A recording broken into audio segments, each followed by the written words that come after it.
Hello guys. हम GS3 discuss कर रहे हैं। General studies paper 3 UPSC mains का। तो उसमें हमने कुछ कंपोनेंट डिस्कस कर चुके हैं। जैसे इकॉनमी हम डिस्कस कर चुके हैं, कुछ टॉपिक्स। इंटरनल सिक्योरिटी के कुछ टॉपिक्स हम डिस्कस कर चुके हैं। एग्रीकल्चर के कुछ टॉपिक्स हम डिस्कस कर चुके हैं। एनवायरनमेंट एंड बायोडाइवर्सिटी के कुछ टॉपिक्स हम डिस्कस कर चुके हैं। आज हम साइंस एंड टेक्नोलॉजी के कुछ टॉपिक्स डिस्कस करेंगे। Okay, all right, let's start.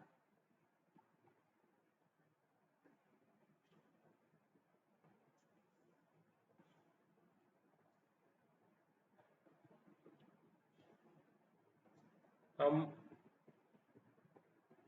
अगर हम प्रीवियस ईयर्स क्वेश्चंस को देखें तो achievement of Indians in science and technology, इस टॉपिक्स के ऊपर क्वेश्चंस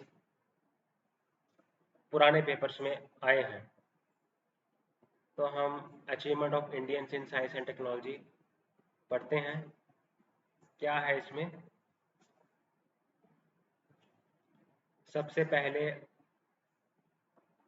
हम बात करते हैं जगदीश चंद्र बोस।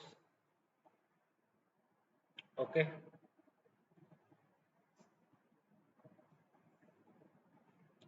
तो जगदीश चंद्र बोस की कंट्रीब्यूशन को हम स्टडी करेंगे।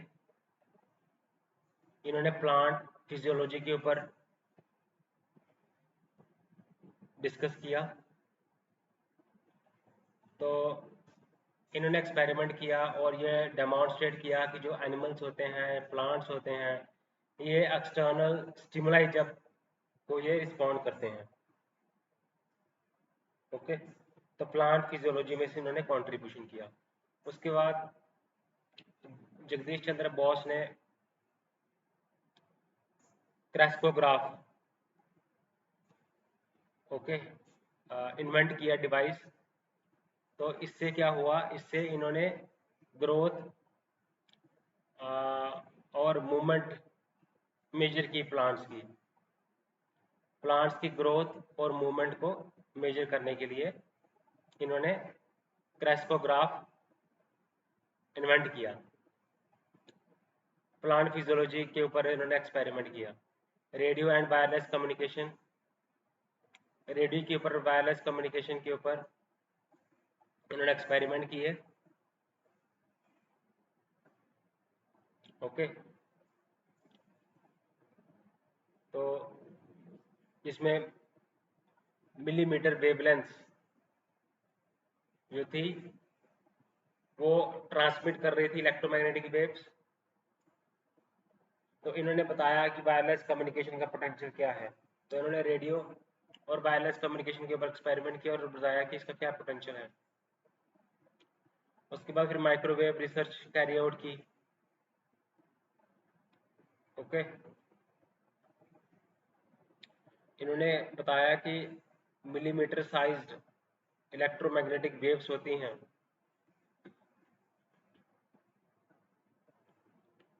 ओके, तो इन्होंने माइक्रोवेव्स के ऊपर रिसर्च की, जिसके बाद माइक्रोवेव टेक्नोलॉजी की डेवलपमेंट हुई। अब माइक्रोवेव टेक्नोलॉजी हमें मिलती है टेलीकम्युनिकेशन में, रडार सिस्टम में।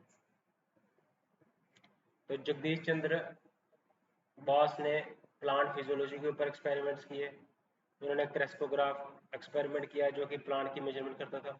रेडियो एंड वायरलेस कम्युनिकेशन के ऊपर एक्सपेरिमेंट किए। इन्होंने इलेक्ट्रोमैग्नेटिक वेव्स जो ट्रांसमिट करती हैं उसके ऊपर एक्सपेरिमेंट किया। इन्होंने माइक्रोवेव्स के ऊपर रिसर्च की, जिसका यूजफुल आपको देखने को मिलता है इसमें टेलीकम्युनिकेशन में और रडार सिस्टम में। उसके बाद अगले साइंटिस्ट आते हैं प्रफुल्ल चंद्र रे। प्रफुल्ल चंद्र रे तो ये इनको कहा जाता है father of Indian pharmaceutical industry, Prafulla Chandra रे।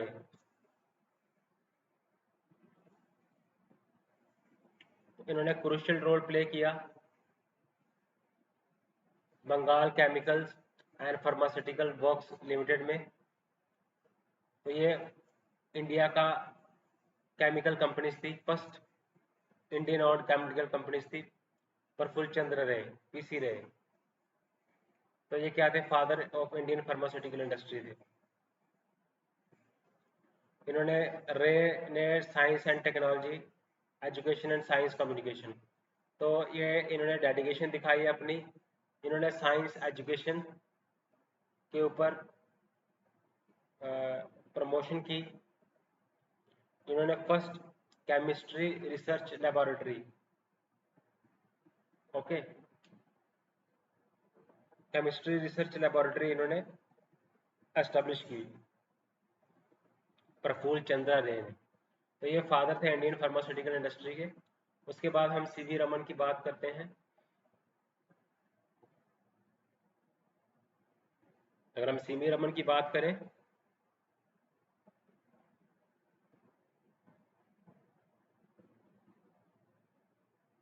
तो सीवी रमन की कंट्रीब्यूशन क्या थी?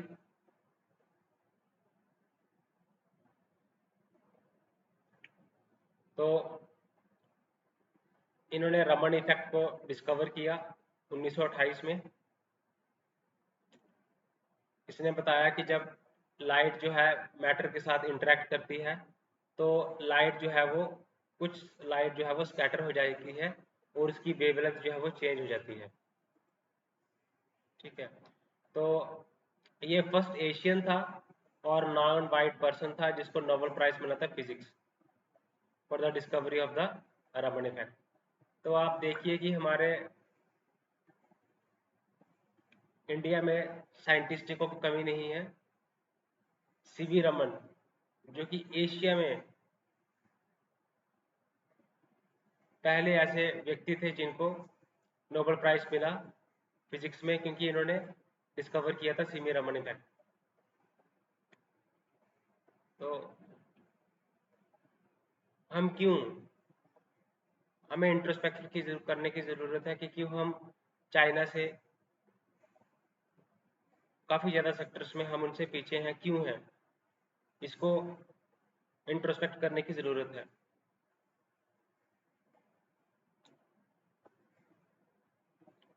ओके, उसके बाद रमन स्पेक्ट्रोस्कोपी एक टेक्निक को भी इन्होंने डेवलप किया। तो वो जो रमन स्पेक्ट्रोस्कोपी थी उससे हम क्या करते हैं, वाइब्रेशनल, रोटेशनल, जो अदर लो फ्रीक्वेंसी मोड्स हैं मॉलिक्यूल्स के, इन्होंने मॉलिक्यूल्स के ऊपर स्टडी की कि वो कैसे वाइब्रेट करते हैं, कैसे रोटेट करते हैं मॉलिक्यूल्स। तो अब मॉलिक्यूल्स की स्ट्रक्चर कैसा होता है, उसका कंपोजिशन क्या होता है, इंटरेक्शन कैसे होती है, तो मॉलिक्यूल्स के ऊपर इन्होंने डिस्कवरी की। तो रमन इफेक्ट की अगर हम बात करें तो ये फर्स्ट इंडियन थे जिनको नोबेल प्राइज मिला फिजिक्स में, फर्स्ट एशियन भी थे और नॉन वाइट पर्सन थे। रमन स्पेक्ट्रोस्कोपी इन्होंने डिस्कवर किया जिसमें उन्होंने मॉलिक्यूल्स की मूवमेंट को डिस्कवर किया, स्टडी किया, इंटरेक्शन को स्टडी किया, स्ट्रक्चर को स्टडी किया। तो इन्होंने लाइट जब डिफरेंट मीडिया में ट्रैवल करती है तो उसके ऊपर रिसर्च किया, टॉप्टिक्स के ऊपर रिसर्च की, अकॉस्टिक्स के ऊपर रिसर्च की। तो जो स्कैटरिंग होती है लाइट की, है ना, तो उसके ऊपर उन्होंने एक्सपेरिमेंट किया। तो बेसिकली उन्होंने लाइट जब मैटर के साथ पास करती है तो उसके बिहेवियर को स्टडी किया।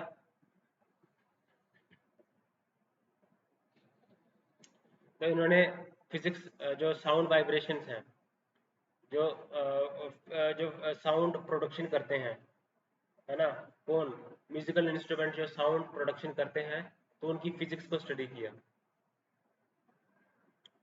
ओके, तो सीवी रमन की कंट्रीब्यूशन इमेंस है। इन्होंने रमन स्पेक्ट्रोस्कोपी इन्वेंट की, इन्होंने ऑप्टिक्स के ऊपर काम किया, इन्होंने रमन इफेक्ट डिस्कवर किया। प्रफुल्ल चंद्रा राय थे, इन्होंने क्या किया, ये फादर थे इंडियन फार्मास्यूटिकल इंडस्ट्री के, इन्होंने केमिस्ट्री की रिसर्च लेबोरेटरी सेटअप की। प्रफुल्ल चंद्रा रे। जगदीश चंद्र बोस थे, इन्होंने प्लांट की फिजियोलॉजी के ऊपर स्टडी किया, इन्होंने क्रेस्कोग्राफ के ऊपर स्टडी किया, इन्होंने रेडियो और वेव्स कम्युनिकेशन के ऊपर एक्सपेरिमेंट किए, इन्होंने जो है इलेक्ट्रोमैग्नेटिक वेव्स के ऊपर एक्सपेरिमेंट किए, माइक्रोवेव रिसर्च जो है वो कैरी आउट की, microwave research. Okay,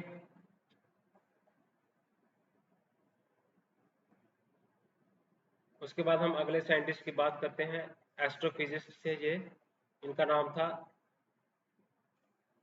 Meghnath Saha. तो मेघनाथ साहा की बात करें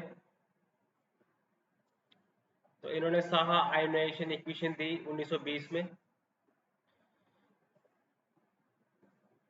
तो जब मैटर जो है वो आयोनाइज स्टेट में होता है, जब उसमें चार्ज होता है पॉजिटिव या नेगेटिव, तो डिफरेंट टेम्परेचर्स पे जो मैटर की आयोनाइजेशन स्टेट होती है, ओके, डेंसिटी कंडीशन में उन्होंने स्टडी की। तो गैसेस की आयोनाइजेशन को स्टडी की, ठीक है, तो मैटर की आयोनाइजेशन को स्टडी की, तो जिसका एस्ट्रोफिजिक्स में काफ़ी इम्पोर्टेंट कंट्रीब्यूशन है, प्लाज्मा फिजिक्स में काफ़ी इम्पोर्टेंट कंट्रीब्यूशन है।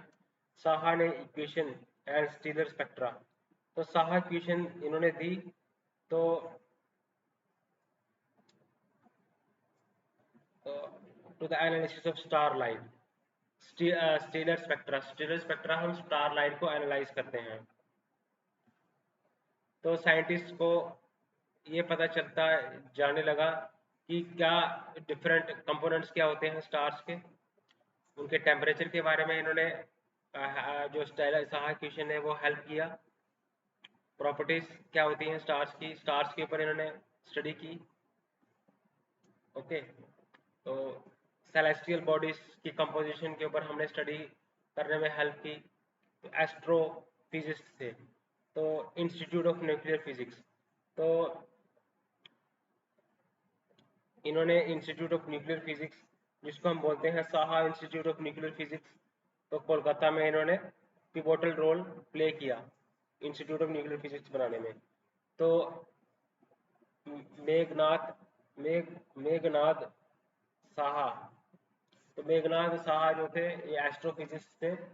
तो मेघनाथ साहा ने क्या किया, साहा ने एक आयोनाइजेशन की इक्वेशन बनाई, इसने न्यूक्लियर फिजिक्स पे अच्छे से कंट्रीब्यूट किया। तो इसने the institute of nuclear physics, जिसको हम बोलते हैं Saha institute of nuclear physics, वो कोलकाता में सेटअप किया। तो उसने साहा इक्वेशन जो डेवलप की, उससे आयोनाइजेशन ऑफ गैसेस के बारे में, मैटर की आयोनाइजेशन को हमने स्टडी किया, और साथ में हमने कंपोजिशन जो थी स्टार्स की कंपोजिशन, स्टार्स के स्ट्रक्चर कैरेक्टरिस्टिक्स, वो हमें स्टडी करने में साहा इक्वेशन ने कंट्रीब्यूट किया। तो ये कंट्रीब्यूशन थी मेघनाथ साहा की। हमने मेघनाथ साहा की हमने कंट्रीब्यूशन पढ़ी, सीवी रमन की कंट्रीब्यूशन पढ़ी, हमने प्रफुल्ल चंद्र रे की कंट्रीब्यूशन पढ़ी, हमने जगदीश चंद्र बोस की कंट्रीब्यूशन पढ़ी। उसके बाद हम चलते हैं S N S N Bose, S N Bose. तो बॉस जो है बॉस आइंस्टाइन स्टैटिस्टिक्स के ऊपर काम किया। तो इसने एस एन बॉस ने अल्बर्ट आइंस्टाइन के साथ क्या किया था, इसने कोलैबोरेशन की थी। तो इसने कॉन्सेप्ट डेवलप किया बॉस आइंस्टाइन स्टैटिस्टिक्स। ओके, तो तो जो कुछ पार्टिकल्स होते हैं बॉसॉन्स, तो उसको अंडरस्टैंड करने में इसने हेल्प की, और क्वांटम मैकेनिक्स में इसने स्टडी किया। तो बॉस आइंस्टाइन स्टैटिस्टिक्स जो है वो, तो डिस्कवरी की बॉस आइंस्टाइन कंडेंसेट। ओके, तो इन 1995 नियर 70 साल के बाद, बॉस के थियोरेटिकल वर्क के बाद, तो जो फर्स्ट एक्सपेरिमेंटल जो रियलाइजेशन थी, तो वो किसने की, एरिक कॉर्नल ने और कार्ल वीमैन ने। एरिक कॉर्नल ने और कार्ल वीमैन ने जो है इसके ऊपर एक्सपेरिमेंटल रियलाइजेशन की। तो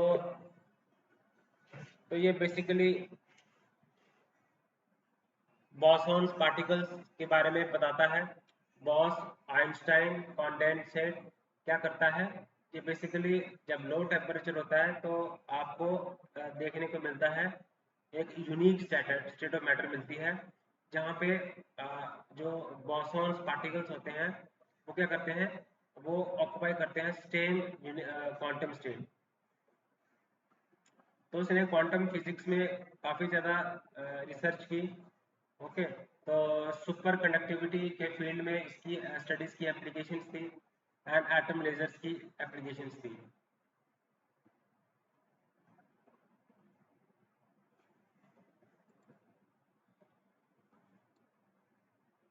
ओके,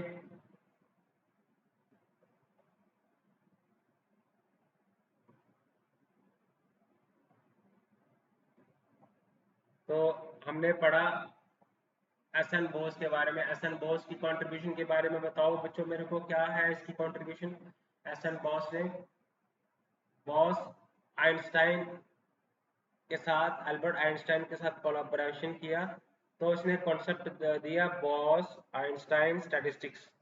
तो बॉस आइंस्टाइन स्टैटिस्टिक्स तो क्या हुआ, हमने जो बॉसॉन्स थे ना उनके बिहेवियर को स्टडी करने में हमें हेल्प मिली।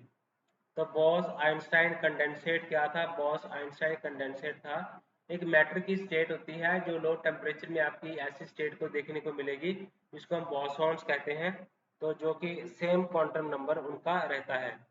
तो बॉसॉन आइंस्टाइन ने, एस एन बॉस ने, तो इसने क्या किया, इसने जो है इसने क्वांटम फिजिक्स में काफ़ी ज़्यादा कंट्रीब्यूशन की, काफ़ी ज़्यादा कंट्रीब्यूशन की, और सुपर कंडक्टिविटी में की फील्ड में एप्लीकेशंस रहा है इसका, एटॉम लेजर्स के फील्ड में कंट्रीब्यूशन रहा है। जगदीश चंद्र बोस, प्रफुल्ल चंद्र रे, सीवी रमन, अब एस्ट्रोफिजिक्स, इन्होंने स्टीलर जो है एवोल्यूशन में नॉलेज गैदर की। ओके, न्यूक्लियर फिजिक्स में इन्होंने कंट्रीब्यूशन की। एस एन बॉस ने बॉसॉन्स आइंस्टाइन क्वांटम फिजिक्स के ऊपर इसने कंट्रीब्यूशन की। बॉस आइंस्टाइन स्टैटिस्टिक्स का कॉन्सेप्ट डेवलप किया। ओके, उसके बाद आते हैं होमी जे बाबा। होमी जे बाबा कौन था, तो इसने न्यूक्लियर फिजिक्स में होमी जे बाबा ने कंट्रीब्यूट की। अब न्यूक्लियर फिजिक्स में तो मेघनाथ साहा थे, उसने भी कंट्रीब्यूशन की थी। Okay, S N Bose, Jagadish Chandra Bose S N Bose थे। होमीजे बाबा की हम बात कर रहे हैं, तो होमीजे बाबा कौन थे। होमीजे बाबा ने कंट्रीब्यूशन किया न्यूक्लियर फिजिक्स में। ओके,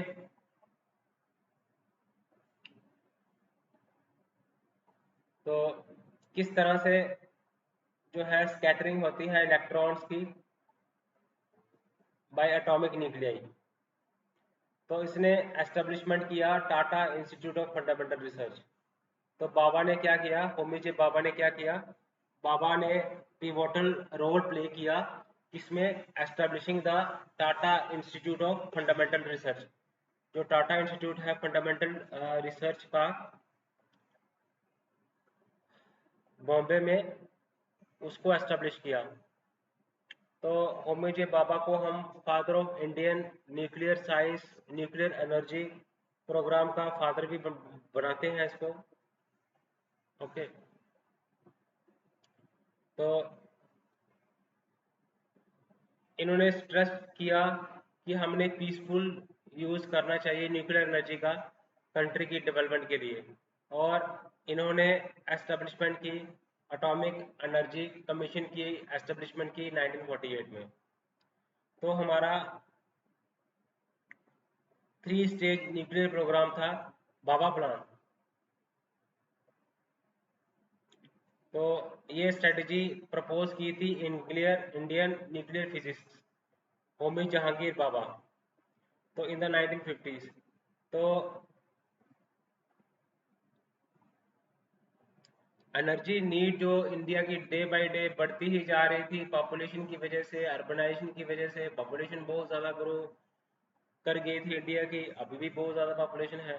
तो अब उनकी एनर्जी नहीं, उनको एनर्जी तो चाहिए, और ये न्यूक्लियर पावर जो था एक उनके लिए रिलीफ के तौर पे आया, उनको एनर्जी प्रोवाइड करने के लिए।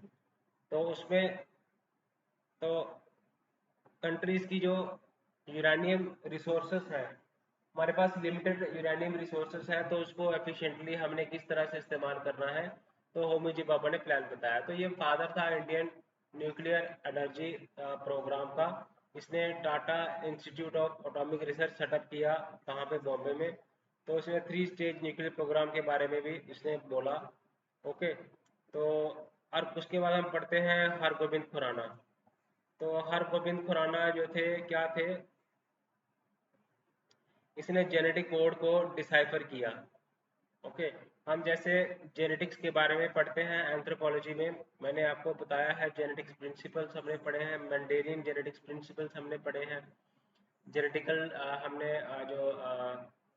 जो डिसऑर्डर्स होते हैं, है ना, वो हमने पढ़े हैं, क्रोमोसोमल डिसऑर्डर्स, ऑटोसोमल डिसऑर्डर्स हमने डिटेल में पढ़े हैं, मैंने बताए हैं आपको। और इसने तो इसका जो जेनेटिक कोड था ना, उसको डिसाइफर किया। ओके, तो इसने स्पेसिफिक न्यूक्लिक एसिड जो थे, तो ये स्पेसिफिक न्यूक्लिक एसिड्स के बारे में इसने सिंथेसाइज किया, है ना। तो जो सीक्वेंस है न्यूक्लियोटाइड्स का, डीएनए, उसको स्टडी किया। डीएनए में जो सीक्वेंस होता है न्यूक्लियोटाइड्स का, उसको स्टडी किया। और क्या स्टडी किया, अमीनो एसिड्स स्टडी किए प्रोटीन्स में, उसमें स्टडी किया। तो इसने न्यूक्लिक एसिड्स को कैसे हम सिंथेसाइज कर सकते हैं लेबोरेटरी में, वो बताया। ओके, तो हम कैसे सिंथेटिक डीएनए और आरएनए मॉलिक्यूल्स क्रिएट कर सकते हैं। तो न्यूक्लियोटाइड्स का क्या रोल होता है प्रोटीन सिंथेसिस में, है ना। प्रोटीन सिंथेसिस हमने, इसने न्यूक्लियोटाइड्स की स्टडी की, इसने अमीनो एसिड्स की स्टडी की। तो प्रोटीन सिंथेसिस का क्या रोल होता है न्यूक्लियोटाइड्स का, अमीनो एसिड्स का सीक्वेंस क्या होता है प्रोटीन्स के अंदर, वो स्टडी की। तो न्यूक्लियोटाइड्स किस तरह से प्रोटीन को बनाते हैं, उसके बारे में स्टडी की। तो इसने डीएनए जेनेटिक इंजीनियरिंग में कंट्रीब्यूशन की। हमने डीएनए की सीक्वेंसिंग करनी है, हमने डीएनए स्टडी करना है किसी पेशेंट का, है ना। तो हम जीन जेनेटिक इंजीनियरिंग में हम क्या करते हैं, हम जीन्स को, जो जीन होता है डिफेक्टिव जीन, उसको हम रिप्लेस करते हैं नए जीन्स के साथ। तो हम क्या करते हैं, इसको हम बोलते हैं मैनिपुलेशन। तो मैनिपुलेशन ऑफ जीन्स जो है, तो इसने उसमें कंट्रीब्यूट किया हरगोविंद खुराना ने। तो हरगोविंद खुराना को नोबेल प्राइज मिला फिजियोलॉजी में और मेडिसिन में 1968 में। ओके, वो किसके लिए मिला, कि इसने हम प्रोटीन की सिंथेसिस को कैसे कंट्रोल कर सकते हैं, प्रोटीन सिंथेसिस के वर्क में मिला। और जेनेटिक कोड को जो डिसाइफर जो किया इसने, उसमें इसको जो है वो हमें इसको नोबेल प्राइज मिला।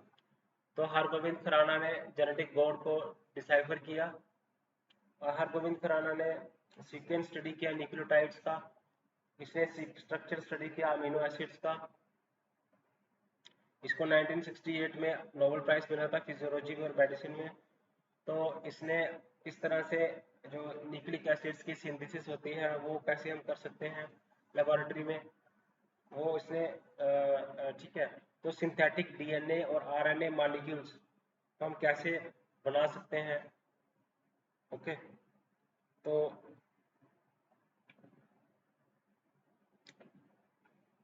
decoding the genetic code, synthesis of nucleic acids, contribution to genetic engineering में कंट्रीब्यूशन की, नोबेल प्राइज मिला। तो हरगोबिंद खुराना की बात हमने कर ली, हमने होमी जे बाबा की बात कर ली, हमने एस एन बोस की बात कर ली, हमने मेघनाथ साहा की बात कर ली, सी वी रमन की बात कर ली, प्रफुल्ल चंद्रा रे की बात कर ली, जगदीश चंद्र बोस की हमने बात कर ली। अब हम बात करते हैं विक्रम साराभाई। विक्रम साराभाई ने क्या किया? तो विक्रम साराभाई जो है, आप इंडियन जो न्यूक्लियर एनर्जी प्रोग्राम के फादर थे, होमी जहांगीर बाबा। तो जो विक्रम साराभाई था, उसने इंडियन स्पेस रिसर्च ऑर्गेनाइजेशन की एस्टेब्लिशमेंट में बहुत कंट्रीब्यूशन किया। तो इंडियन स्पेस रिसर्च ऑर्गेनाइजेशन को एस्टेब्लिश किया। ओके, तो ये स्पेस एजेंसी है ना। इसरो उसने बनाई, ये, और ये फाउंडिंग चेयरमैन भी था इसरो का। तो इंडिया का जो स्पेस प्रोग्राम था, हमने जो स्टार्ट किया था, उसको इनिशिएट इसने किया, क्योंकि इसका विजन, इसका लीडरशिप क्या थी? तो इसने बताया कि स्पेस टेक्नोलॉजी की मदद से हम नेशनल की डेवलपमेंट कैसे कर सकते हैं, हम क्या कंट्रीब्यूशन है स्पेस टेक्नोलॉजी की कम्युनिकेशन में, मटीरियोलॉजी में हम क्या करते हैं, क्लाइमेटोलॉजी में, रिमोट सेंसिंग में बहुत कंट्रीब्यूशन है। तो उसके बारे में इसने बताया, किसने? विक्रम साराभाई ने। ओके, तो जो इंडिया की फर्स्ट सैटेलाइट थी आर्यभट्टा, तो वो डेवलप की किसने? विक्रम साराभाई ने। तो साइंटिफिक एजुकेशन के ऊपर, रिसर्च के ऊपर इसने फोकस किया। इसने सिग्निफिकेंस बताई स्पेस की, मेटीरियोलॉजी में, कम्युनिकेशन में, रिमोट सेंसिंग में क्या होती है। इसने प्रेस्टिजियस इंस्टीट्यूशंस थे जो इंडिया के, जैसे इंडियन इंस्टीट्यूट ऑफ मैनेजमेंट, उसमें क्री रोल प्ले किया, IIM Ahmedabad, the physical research laboratory, बनाने में इसने कंट्रीब्यूट किया। कम्युनिटी सर्विस सेंटर को इसने बनाने में, कम्युनिटी साइंस सेंटर को इसने बनाने में कंट्रीब्यूशन किया। तो विक्रम साराभाई ने जो था फर्स्ट फाउंडिंग चेयरपर्सन का मैन था इसरो का। तो इसका विजन से, इसकी लीडरशिप की वजह से इसरो बनाया गया। तो इसने स्पेस प्रोग्राम जो इंडिया का था फर्स्ट, तो उसमें इसने इनिशिएट किया इंडिया का स्पेस प्रोग्राम। आर्यभट्टा जो सैटेलाइट बनाई थी, है ना, तो उसको सक्सेसफुल बनाया। तो साइंटिफिक रिसर्च और रिसर्च एंड एजुकेशन के ऊपर इसने प्रमोट किया। इसने आईआईएम अहमदाबाद बनाने में इसने इम्पोर्टेंट रोल प्ले किया, फिजिकल रिसर्च लेबोरेटरी बनाने में इसने इम्पोर्टेंट रोल प्ले किया। तो मैं ये कहना चाहता हूँ कि इंडिया में साइंटिस्ट की कमी नहीं है, चाहे वो मेडिसिन फील्ड की बात कर लो, चाहे वो स्पेस फील्ड की बात कर लो, चाहे वो जेनेटिक्स की बात कर लो, चाहे वो मेडिसिन की बात कर लो, चाहे वो प्लांट्स एंड एनिमल्स की बात कर लो, के ऊपर स्टडी की बात कर लो। उसके बाद हम बात करते हैं एस चंद्रशेखर लिमिट।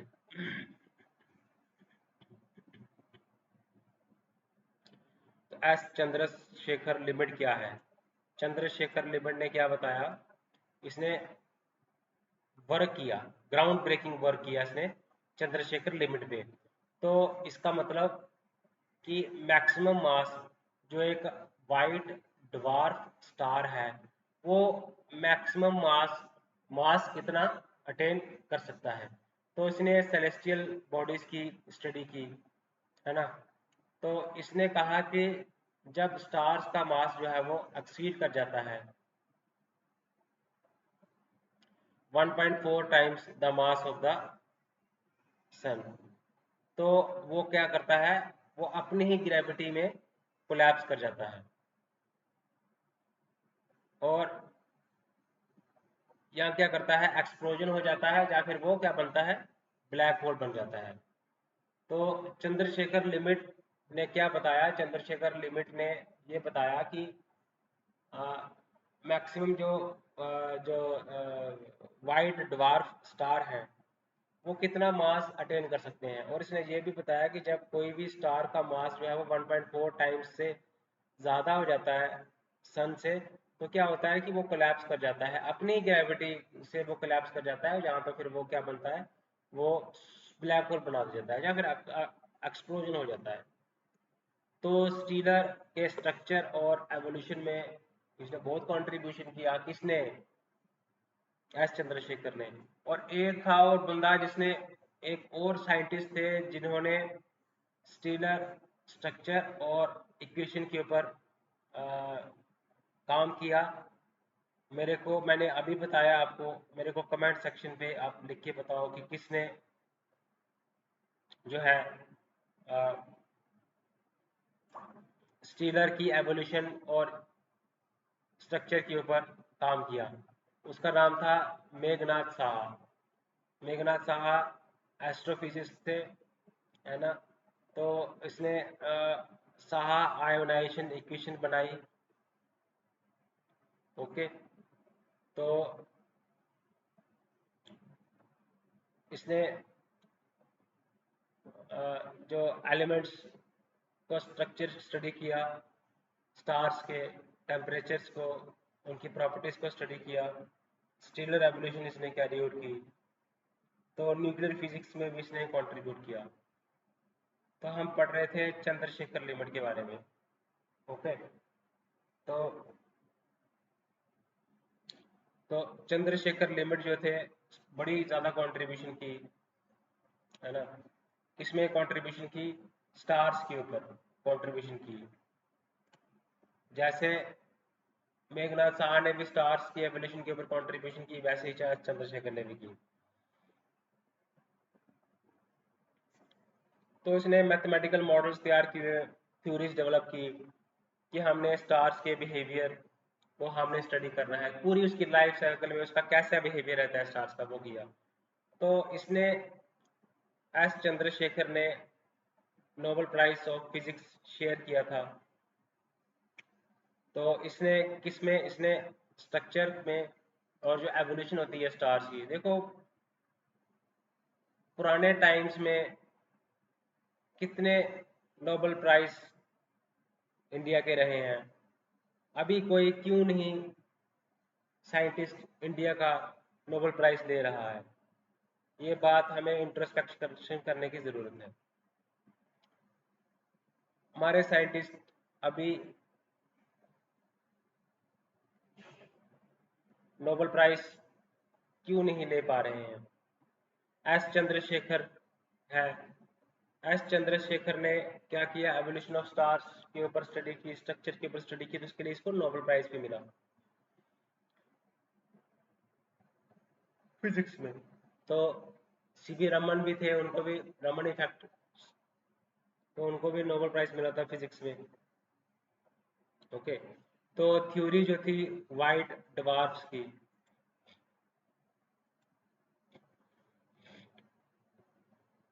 उसके ऊपर स्टडी किया, थ्योरी डेवलप की। तो उसने जो है प्रॉपर्टीज जो थी वाइट डवार्फ्स की, वो स्टडी की, फिजिकल प्रॉपर्टीज, यानी कि उनका मास और रेडियस के बीच में क्या रिलेशन होता है। ओके, एस चंद्रशेखरन ने किया ये। एस चंद्रशेखरन ने एक तो स्टीलर स्ट्रक्चर एंड एवोल्यूशन पे काम किया, एवोल्यूशन ऑफ वाइट वार पे काम किया, इसने चंद्रशेखर लिमिट भी बताई। ओके,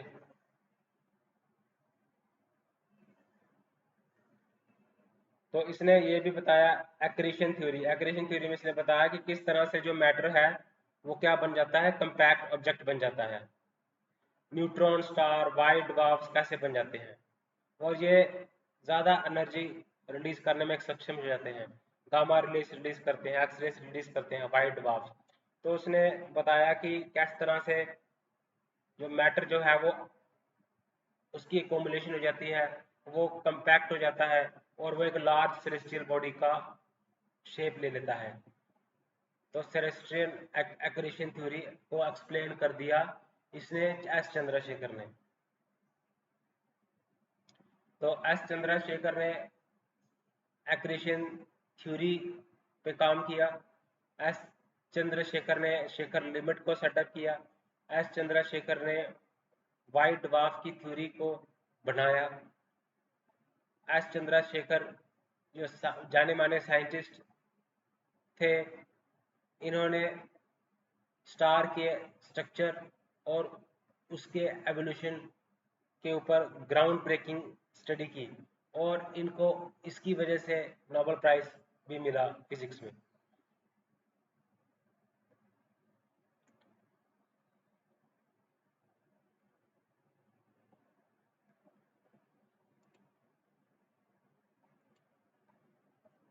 तो उसके बाद हम बात करते हैं एम विश्वेश्वराया। एम विश्वेश्वराया का क्या कंट्रीब्यूशन था साइंस एंड टेक्नोलॉजी में? तो इसने इरिगेशन प्रोजेक्ट्स की डिज़ाइनिंग की, जैसे डैम की डिज़ाइनिंग की, इम्प्लीमेंटेशन की, जैसे कृष्णा राजा सागरा डैम जो कर्नाटका में इसने डैम को बनाया। किस तरह से हम डिज़ाइन कर सकते हैं इरिगेशन प्रोजेक्ट्स को, एम विश्वेश्वराया। और एम विश्वेश्वराया ने क्या किया, फ्लड को किस तरह से हम कंट्रोल कर सकते हैं और हम वाटर को मैनेजमेंट कैसे कर सकते हैं, उसके ऊपर इसने काम किया। तो इसने इनोवेशन की, इसने गेट सिस्टम जो होता है ना, ऑटोमेटिक गेट सिस्टम, कि किस तरह से हमने गेट सिस्टम को एस्टेब्लिश किया। और इसने कहा कि किस तरह से हम क्या कर सकते हैं, हम वाटर फ्लो को रेगुलेट कर सकते हैं और हम फ्लड्स को प्रिवेंट कर सकते हैं। तो जो स्ल्यूज गेट सिस्टम होता है डैम्स में, तो उसको ये इनोवेटिव काम विश्वेश्वराया जी ने किया। तो इनके बारे में मैं बता दूं आपको, इन्होंने डिज़ाइन और इरिगेशन प्रोजेक्ट्स के ऊपर डिज़ाइनिंग की इन्होंने, और उसकी इम्प्लीमेंटेशन भी की, डैम्स की डिज़ाइनिंग में कंट्रीब्यूट किया। इन्होंने कर्नाटका में डैम बनाया, इन्होंने फ्लड कंट्रोल कैसे करना है, वाटर मैनेजमेंट कैसे करना है, तो उसके लिए इन्होंने गेट सिस्टम को डिवाइस किया जिसकी वजह से हम वाटर फ्लो को रेगुलेट कर सकते हैं। और इन्होंने पब्लिक वर्क्स डिपार्टमेंट जो होता है वहाँ पे ये चीफ इंजीनियर रहे हैं। तो इन्होंने क्या किया, किस तरह से उसके अंदर रिफॉर्म्स हम ला सकते हैं, है ना, उसके अंदर इन्होंने रिफॉर्म्स लाने की कोशिश की।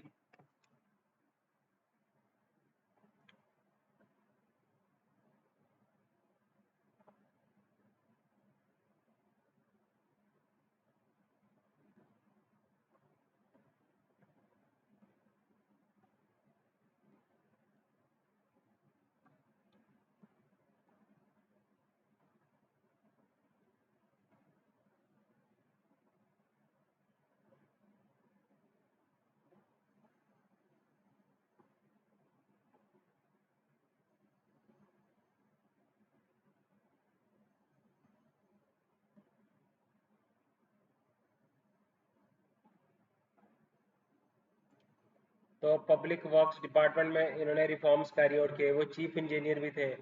तो किस तरह से हमने प्रोजेक्ट मैनेजमेंट कैसे करना है, कंट्रोल कैसे करना है, अकाउंटेबिलिटी कैसे करनी है, इंश्योर कैसे करनी है, ठीक है। उसके बाद क्या हुआ, अच्छे से इंफ्रास्ट्रक्चर डेवलपमेंट की गई। ओके। तो एजुकेशनल एंड इंस्टीट्यूशनल बिल्डिंग भी की, चीफ इंजीनियर भी थे, डैम्स भी बनाए, फ्लड कंट्रोल भी काम किया, वाटर मैनेजमेंट में काम किया।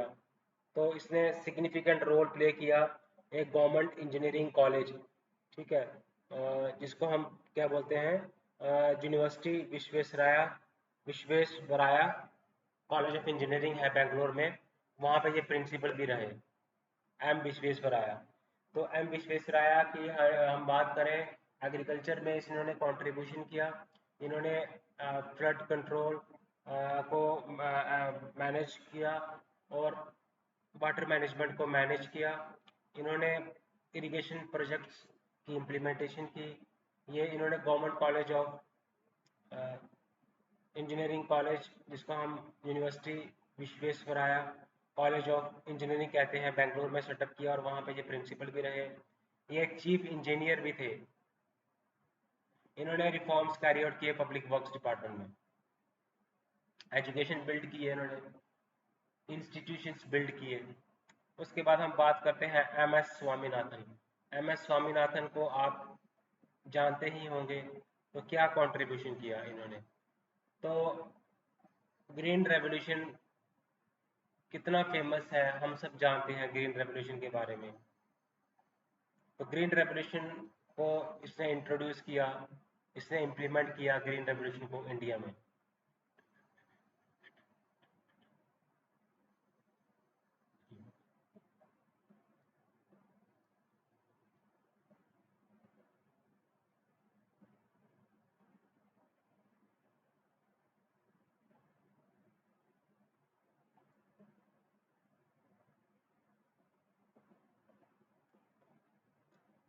तो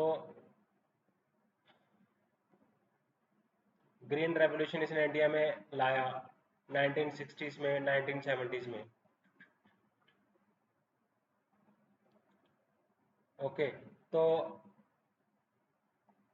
हाई यील्डिंग वैरायटीज की बात अगर हम करें, वो वैरायटीज जिसमें यील्ड हाई हो, वो इंट्रोड्यूस किया, डेवलप की। अब हाई यील्डिंग वैरायटीज किसकी, क्रॉप्स की। कौन कौन से क्रॉप्स की, राइस की, व्हीट की, वो वैरायटीज डेवलप की जिससे यील्ड हाई हो। रिसर्च कैरी आउट किया।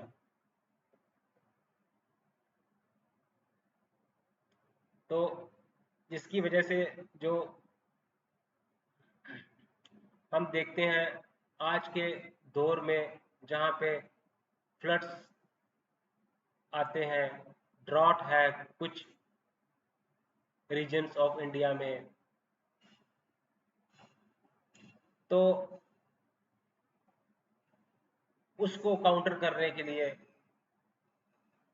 इन्होंने क्लाइमेट रिजिलियंट वैरायटीज को इंट्रोड्यूस किया। और वो वैरायटीज यील्ड भी ज़्यादा दे रही थी, डिजीज रेजिस्टेंस भी थी, और जो डाइवर्स एग्रो क्लाइमेटिक कंडीशन, यानी कि temperature, flood, drought, disease resistant, pest resistant और क्लाइमेट रेजिलिएंट क्रॉप्स की इंट्रोडक्शन की एम एस स्वामीनाथन ने। तो इसने इन्होंने हाइब्रिडाइजेशन टेक्निक को भी इन्होंने दिया। तो वैरायटीज डेवलप की क्रॉप्स की, राइस की, मेज की, कॉटन की, व्हीट की। उसकी वजह से प्रोडक्शन इंक्रीज हुई और जो डिज़ायरेबल ट्रेड हमें चाहिए थे सीड्स के अंदर, वो भी आ गए। और उसके बाद देखो, इसने इन्होंने क्रॉप की पैदावार को, प्रोडक्शन को बढ़ाया किस तरह से, हाइब्रिडाइजेशन करके। इन्होंने हाई यील्डिंग वैरायटी जो थी राइस और व्हीट में इंट्रोड्यूस की। ये कंट्रीब्यूशन की इन्होंने इंट्रोड्यूस करने में और इम्प्लीमेंट करने में, किसको, ग्रीन रेवोल्यूशन को। तो एग्रीकल्चर के फील्ड में इन्होंने काम किया। विश्वेश्वराया ने इरिगेशन प्रोजेक्ट्स में काम किया। इन्होंने क्रॉप की इम्प्रूवमेंट की, किस तरह से हाइब्रिडाइजेशन लाया इन्होंने। इसने कहा कि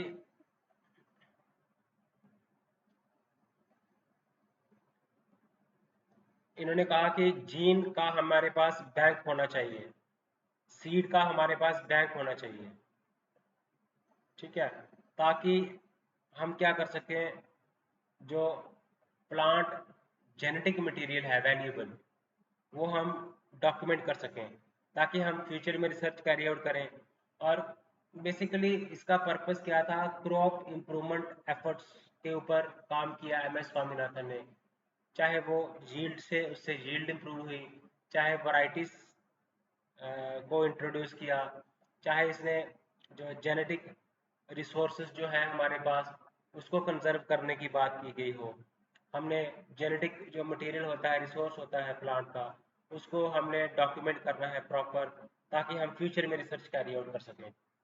तो एम एस स्वामीनाथन की बात करें, ग्रीन रेवोल्यूशन इन्होंने लाया।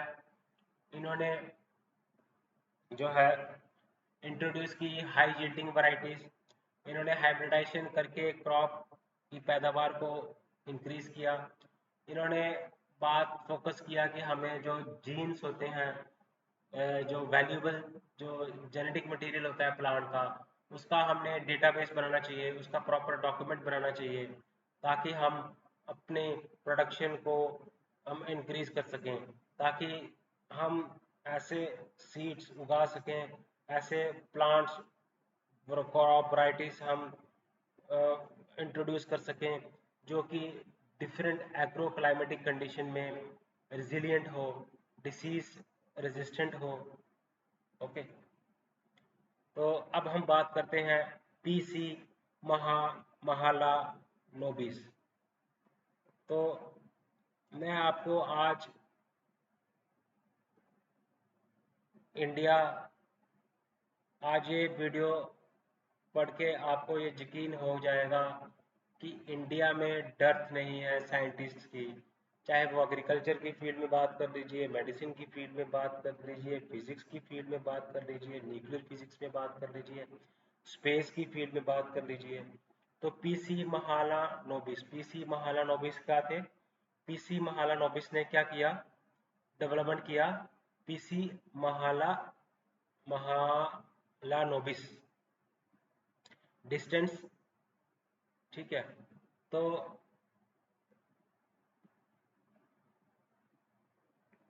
अगर हम बात करते हैं इनकी,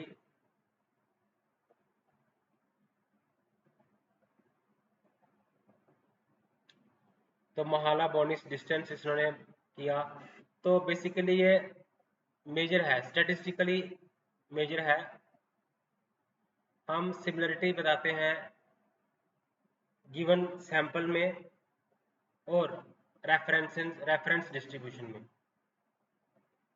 तो ये मैट्रिक जो है, ये डिस्टेंस मेजरमेंट जो है हम यूज़ करते हैं मल्टीवेरिएट एनालिसिस, ठीक है, क्लस्टरिंग टेक्निक में यूज़ करते हैं, पैटर्न रिकॉग्निशन में यूज़ करते हैं। तो इन्होंने महालोबोनिस डिस्टेंस का कॉन्सेप्ट दिया। तो जो स्टैटिस्टिकल मेजर है बेसिकली, तो हम डिस्टेंस को मेजर करते हैं कि गिवन सैंपल में, और जो रेफरेंस डिस्ट्रीब्यूशन है जिसको हमने रेफर किया है, रेफर करना है ना, रेफरेंस डिस्ट्रीब्यूशन में कितना सिमिलरिटी है। तो सिमिलरिटी का के बारे में बताता है, जितना डिस्टेंस कम होएगा, महालोबोनिस डिस्टेंस जितना लेस होएगा, उतनी ही सिमिलरिटी होएगी किसमें, सैंपल के बीच में और जो बिग यूनिवर्स है उसके बीच में। तो नेशनल सैंपल सर्वे में को बनाने में महालानोबिस ने क्रूशियल रोल प्ले किया इंडिया में। तो इन्होंने फोकस किया कि हमें स्टैटिस्टिकल डेटा को कलेक्ट करना चाहिए, रिलायबल स्टैटिस्टिकल डेटा। हम क्यों कलेक्ट करेंगे रिलायबल स्टैटिस्टिकल डेटा? क्योंकि हमें गवर्नमेंट को हम डेटा दिखा सकते हैं और गवर्नमेंट अपनी पॉलिसी मेकिंग कर सकती है, पॉलिसी मेकिंग कर सकती है, प्लानिंग कर सकती है, डिसीजन मेकिंग कर सकती है, किससे? स्टैटिस्टिकल डेटा से। तो नेशनल सैंपल सर्वे का को बनाने में क्रूशियल रोल प्ले किया। प्लानिंग एंड इकोनॉमिक डेवलपमेंट, तो अब भी महालनोबिस ने जो सेकंड 5 ईयर प्लान था ना इंडिया के, तो उसको फॉर्मुलेट करने में crucial role, important role play किया, की रोल प्ले किया। तो अब जो सेकंड 5 ईयर प्लान था उसका फोकस किस पे था? उसका फोकस था इंडस्ट्रियलाइजेशन के ऊपर। उनका फोकस था, इस प्लान का फोकस था सेल्फ सफिशिएंसी के ऊपर। इंडिया को सेल्फ सफिशिएंट बनाना है और इंडिया को इंडस्ट्रियलाइज्ड कंट्री बनानी है। ओके, तो इसने सेकंड जो 5 ईयर प्लान था उसमें पीसी महालनोबिस ने कंट्रीब्यूट किया। नेशनल सैंपल सर्वे बनाया, तो इंडियन स्टैटिस्टिकल इंस्टीट्यूट, तो बेसिकली पीसी महालनोबिस की हम बात करते हैं तो ये स्टैटिस्टिशियन है, तो स्टैटिस्टिशियन में कमी नहीं है। तो इंडियन स्टैटिस्टिकल इंस्टीट्यूट जो है, इंडियन स्टैटिस्टिकल इंस्टीट्यूट जो है इंडिया में, तो वो बनाने में इसने की रोल प्ले किया। एग्रीकल्चरल स्टैटिस्टिक्स में इसने कंट्रीब्यूशन किया। देखो आप स्टैटिस्टिशियन है, तो इन्होंने कहा कि डेटा कलेक्शन होना चाहिए, उसको एनालिसिस होना चाहिए और फिर उसके बाद उसकी प्लानिंग होनी चाहिए, पॉलिसी मेकिंग होनी चाहिए। और एग्रीकल्चरल स्टैटिस्टिक्स में हम किस तरह से हम एग्रीकल्चर प्रोडक्टिविटी कर सकते हैं। ओके, तो महा महालानोबिस ने एडवांसमेंट की। हमने सैम्पलिंग मेथड्स जो होते हैं, एक्सपेरिमेंटल डिज़ाइन करना है, एक्सपेरिमेंटल मेथड्स, सैम्पलिंग मेथड्स को डेवलप किया, सैम्पलिंग टेक्निक्स को डेवलप किया। ओके, तो जिससे हमें अनबाइज्ड हम एस्टिमेट बना सकें। तो अगर हम बात करें पीसी महालनोबिस की, तो बहुत कंट्रीब्यूशन किया है इसने इंडियन सोसाइटी में। क्या वो एग्रीकल्चर में स्टैटिस्टिक्स के ऊपर जोर देने की बात हो, प्लानिंग करने की बात हो, एग्जीक्यूशन करने की बात हो, किससे स्टैटिस्टिकल डाटा के इस्तेमाल करके उसमें कंट्रीब्यूशन किया। नेशनल सैंपल सर्वे बनाने में की रोल प्ले किया। इंडियन स्टैटिस्टिकल इंस्टीट्यूट बनाने में की रोल प्ले किया। क्योंकि हमारे 5 ईयर प्लान में भी इन्होंने इम्पोर्टेंट कंट्रीब्यूशन किया। हम बात करते हैं सेकेंड 5 ईयर प्लान की, तो सेकेंड 5 ईयर प्लान में इन्होंने कहा कि हमें इंडस्ट्रियलाइजेशन पे फोकस करना चाहिए, हमें स्टैटिस्टिक्स पे फोकस करना चाहिए। तो पीसी महालनोबिस की इमेंस कंट्रीब्यूशन है, बहुत ज़्यादा कंट्रीब्यूशन है किसमें? स्टैटिस्टिक्स में, इंस्टीट्यूट्स बनाने में। ठीक है, अब हम बात करते हैं दिलीप महालनोबिस।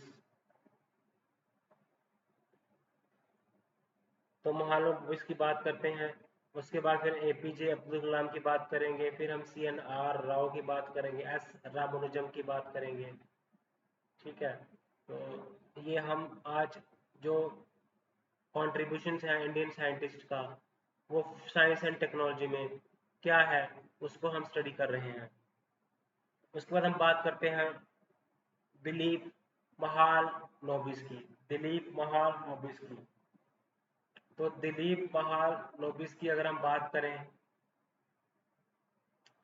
तो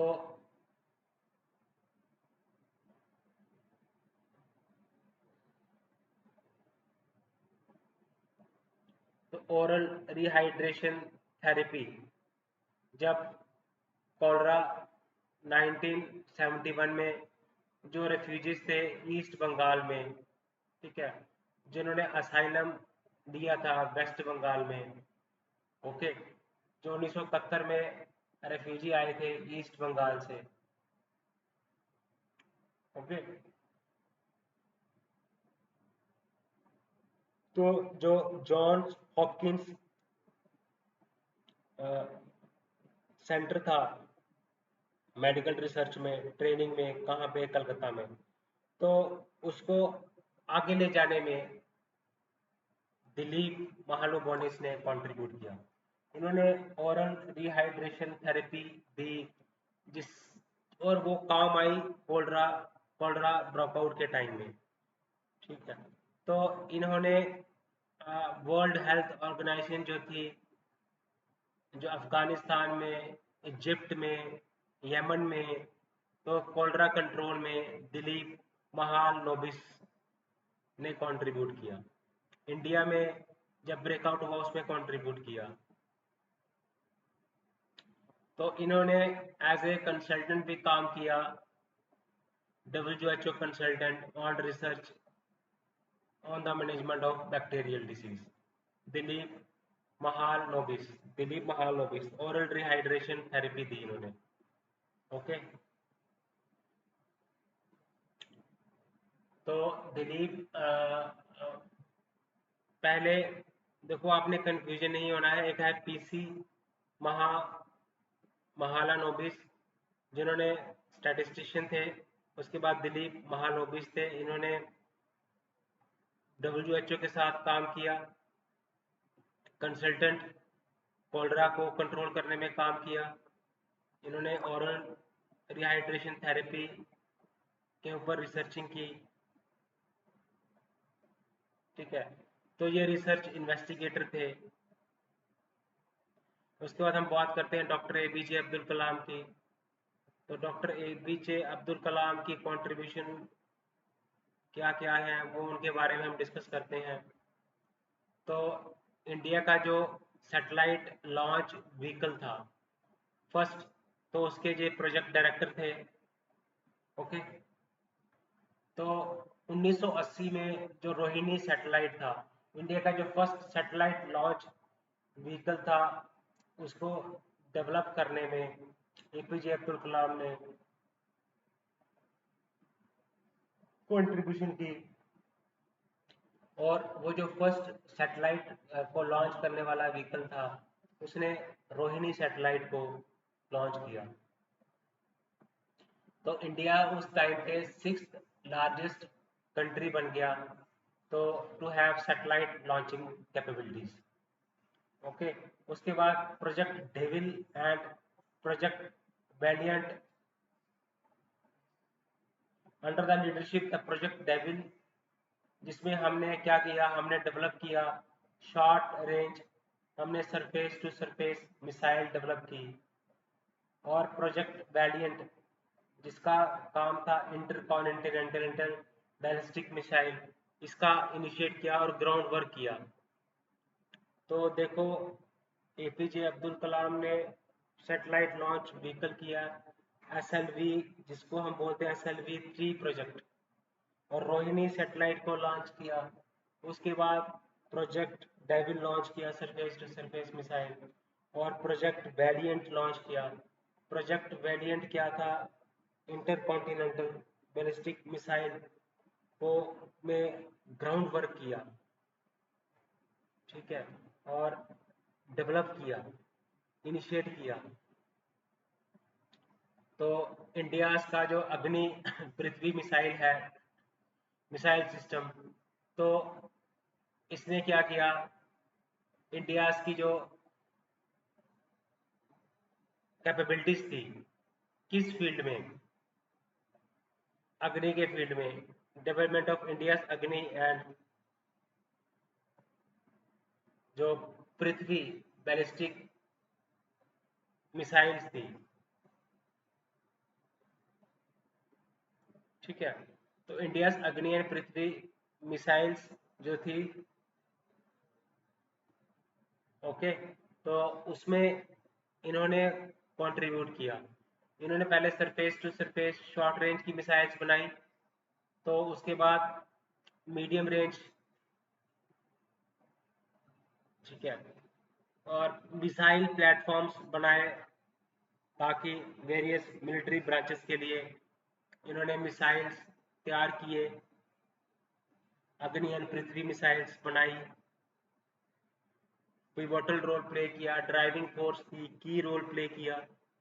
जो पोखरान-2 न्यूक्लियर टेस्ट हुआ ऑपरेशन शक्ति के तहत, तो ये क्या थे, चीफ साइंटिफिक एडवाइजर थे टू द प्राइम मिनिस्टर, और इन्होंने पिवोटल रोल प्ले किया किसमें, प्लानिंग। और पोखरान-2 जो न्यूक्लियर टेस्ट हमने किए थे अंडर ऑपरेशन शक्ति मई 1998 में, तो उसको एग्जीक्यूशन करने में, प्लानिंग करने में जो चीफ साइंटिफिक एडवाइजर थे इन्होंने, ठीक है, तो इन्होंने डेटोनेट किए 5 न्यूक्लियर डिवाइसेस।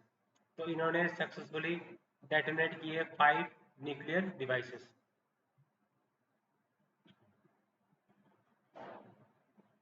तो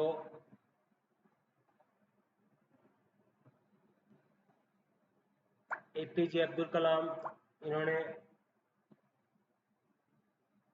एसएलवी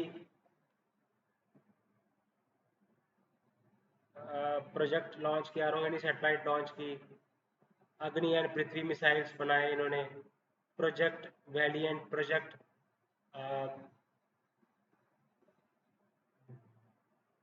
डेविल में कंट्रीब्यूशन किया, अग्नि एंड पृथ्वी मिसाइल्स बनाए, पोखरान टू न्यूक्लियर टेस्ट इन्होंने सक्सेसफुली कैरी आउट किया। इन्होंने स्टंट को डेवलप किया, कलाम राजू स्टंट, डॉक्टर सोमा राजू के साथ मिलके। तो कोरोनरी स्टंट था जिसने हार्ट सर्जरी को काफ़ी हद तक रिड्यूस किया। तो कलाम ने क्या किया, स्टंट को डेवलप किया, लो कॉस्ट कोरोनरी स्टंट। तो इन्होंने कलाम राजू टैबलेट भी बनाया। तो क्या था, कंप्यूटर था जिसने हेल्थ केयर वर्कर्स को हेल्प की रूरल एरियाज में, है ना। रग्ड टैबलेट कंप्यूटर डिज़ाइन किया, कलाम राजू टैबलेट डिज़ाइन किया, कलाम राजू स्टंट डिज़ाइन किया। इंडिजिनस जो क्रायोजेनिक इंजन डेवलपमेंट, तो इन्होंने डेवलपमेंट की क्रायोजेनिक इंजन्स की, ठीक है। तो क्रायोजेनिक इंजन जो हमारे हैवी लोड्स होते थे, पे लोड्स होते थे, स्पेस में लॉन्च करने के लिए हेल्प करते थे। तो GSLV D5, तो हमारा अपना जो क्रायोजेनिक इंजन था 2014 में, वो सक्सेसफुली हमने मिशन को कैरी आउट किया। तो इन्होंने क्रायोजेनिक इंजन को डेवलप किया, तो वो सक्षम था हैवी पे लोड्स जो थे वो भेजने के लिए सब स्पेस में। इन्होंने रोहिणी सैटेलाइट को लॉन्च करने में हेल्प किया। इन्होंने जो हमने विक्रम साराभाई के बारे में पढ़ा, हमने होमी जे बाबा के बारे में पढ़ा। Vikram Sarabhai Indian Space Research Organisation के मेन बंदे, इन्होंने पायनियर रोल प्ले किया था सेटअप करने के लिए। उन्होंने आर्यभट्टा सैटेलाइट को भी डेवलप किया था। APJ अब्दुल कलाम जी ने सैटेलाइट, रोहिणी सैटेलाइट लॉन्च की। इन्होंने सैटेलाइट लॉन्चिंग व्हीकल्स तैयार किया। इन्होंने क्रायोजेनिक इंजन जो कि हैवी लोड्स को सैटेलाइट में ऊपर स्पेस में भेजने के लिए सक्षम था। तो डायरेक्टर भी रहे DRDO के, है ना। तो मिसाइल टेक्नोलॉजी डेवलप की, ओके। और जो बड़े ही स्ट्रेटेजिक डिफेंस प्रोजेक्ट्स थे जैसे लाइट कम्बैट एयरक्राफ्ट, उनको भी डेवलप किया गाइस। तो गाइस इस वीडियो में हम जहाँ तक के रखेंगे, तो चैनल को लाइक करें, सब्सक्राइब करें और शेयर करें गाइस।